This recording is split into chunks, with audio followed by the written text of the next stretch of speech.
Hello everyone, I'm Kim Langen, CEO and co-founder of Spirit of Math. I'm here just to give you little updates on Spirit of Math for this week and also in the general community of Spirit of Math.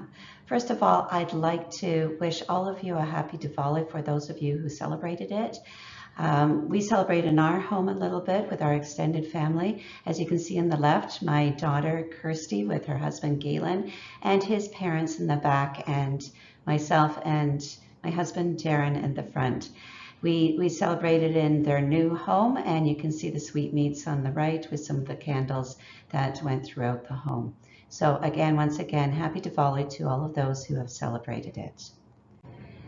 Now, I wanted to quickly state this again. I know I've stated this several times, but please, please, please, if you haven't gone on to Brightspace, please do so. There's a number of people, about 40% of our students haven't logged into Brightspace yet. So please go on in. If you don't know how to do it, ask your teacher. It makes a huge difference. I can't tell you how many people have told me that when they watch the videos in particular, it really helps them. And also as parents, you want to see how they're doing with their marks, not just the overall picture of what's happening, and there could be even comments in there too for you from the teacher that maybe you weren't aware of. So please look into Brightspace and see what it has to offer for you, please. It is part of the program. Next thing I wanted to just talk about is I did a couple of workshops last week and four different campuses. And there are two questions in particular that I'd like to just discuss with everyone to make sure that everyone understands. These questions came from our parents. The first question, this came from a couple of parents in the younger grades. How much time should our child be spending on drills at home? Now, the drills have specific time limits to it. Please find out what the time limits are. If you're not too sure, it's also in the drill books. You are to do it for the time limit. So when you time your child, please do not get them to sit for half an hour or 45 minutes or even 20 minutes to do one drill. If it is a 5-minute drill, just get the kids to do a 5-minute drill. That's it, and you'll find that they'll be much happier with that timing because we actually want to see their progress. Your child wants to see it, and you can only see the progress if you keep the time the same. Otherwise, you don't know if they've done better or worse or the same as their last drill. Remember, we're not doing drills just to do drills. It is to develop the automaticity, and you need to see if there is a progress. In some children, I hear this year over year over year, some young children have a hard time focusing and for the 5 minutes. So I give a suggestion to just reduce the amount of time. So you may want to say, let's see how much you can get done in 1 minute. And then they see how much they can get done in 1 minute. You say, way to go, you got this number. Now let's try again. Or another option, which is what's stated here, give them a reduced time for one column. So you may want to see or you could just say, how much time does it take you to do one column? Fantastic. Once they finish that one column, pencils down, I've got this time, put your time underneath, and then make it kind of fun and exciting. You can say, let's see if you can do the next column just as fast or faster. So have fun with your child and make it so that it's little chunks where they can see that end result very quickly. Then they can build up to the 5 minutes. All right, so try these little techniques. Please don't go on forever though, please, on just to finish the drill. If you want your child to finish a drill, still give them little chunks and see how fast they can do it. So again, you can see the progress. The next question that was given, a couple of people have asked, and this again has happened over year, and that is from grade 6 in particular. It's a big jump from grade 5 to grade 6, particularly with the problem solving. This is the question. I don't know how to solve all the questions myself. How am I supposed to help my child get the answers to all the questions? Well, first of all, there are over 120 questions to do in about 5 weeks, another 120 in another 5 weeks, and then another 100 later on in the year, which are a little harder to do again in about 4 or 5 weeks. This is to expose the kids to as many questions as possible. And the one thing to remember, please, is this: 1 point.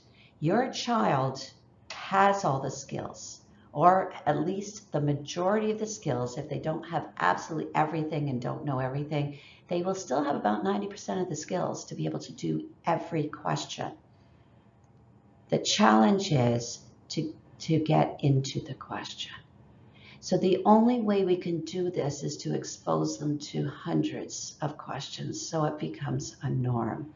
So it's the thinking to get into the questions, which is often the difficult part, and that's the difficult part that parents have too. And this is the one thing, if we're going to get our students to go from an average level student way up to our high performing, to be able to compete globally, they need to be exposed to lots of this thinking, and we can't tell them how to do everything. We've got to get them through this tough stuff, and the tough stuff sometimes is just to let them try and struggle through. Now, I've got a couple of points here. First, the ability to recognize types of questions and the thinking becomes a norm. Just as an Olympic athlete keeps working on tough skills, doing them over and over again, so must our students. And the next point here to help you, and I know this helps quite a bit, create groups from your class. So find other students who maybe live close by, they can get together during the week, or they can even go on Teams and they can do a chat there or go on to the class team itself, and the kids can meet at a certain time.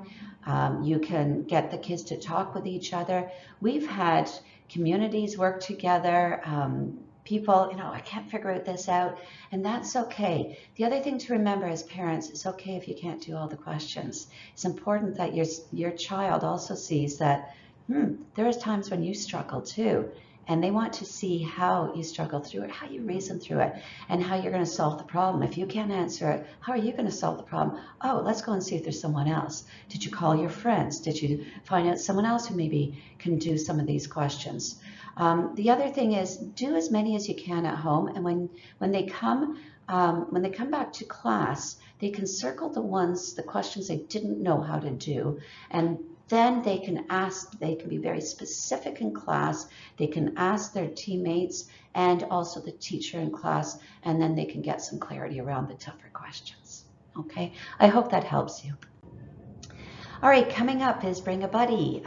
Grades 4 to 9 is this next week, lesson 9, which is October the 30th to November the 5th. And if you notice, kindergarten to grade 3 and also grade 10 and 11, a Bring a Buddy is lesson 12. The purpose of this really is to have some fun. And, oftentimes people think of having fun as just having a play date, just to go and maybe play soccer or go outside and play. Also, many of our students love mathematics and they want to share what they're doing. So it's a nice opportunity for them to share that. Or it's also in our spirit of technology, in our spirit of English. We also have that time where there are kids who are so excited about the English. I'm seeing them and so excited about the technology. They want to share it with their friends. And it's a nice opportunity for them to show them what they're doing and have fun with that. So that's what the intent is. And please encourage it if you would like that. And it's a nice opportunity for their friends to see what they're doing and understand them as well. Halloween is coming up, and if it's already passed by the time you see this, I just first of all wanted to wish you all happy Halloween. Please stay safe, and also we do have classes on Halloween evening. It's a time, please, when also we hand out candies to the kids. And if you are allergic to something, we try to stay away from all nuts, but please let your campus know and the teacher know if there is anything. Sometimes some children, parents don't want any sugar either, so just let your campus know, and they can help to arrange things properly for you. Okay, so have a lovely week, and I'll be talking to you in another 2 weeks. Take care.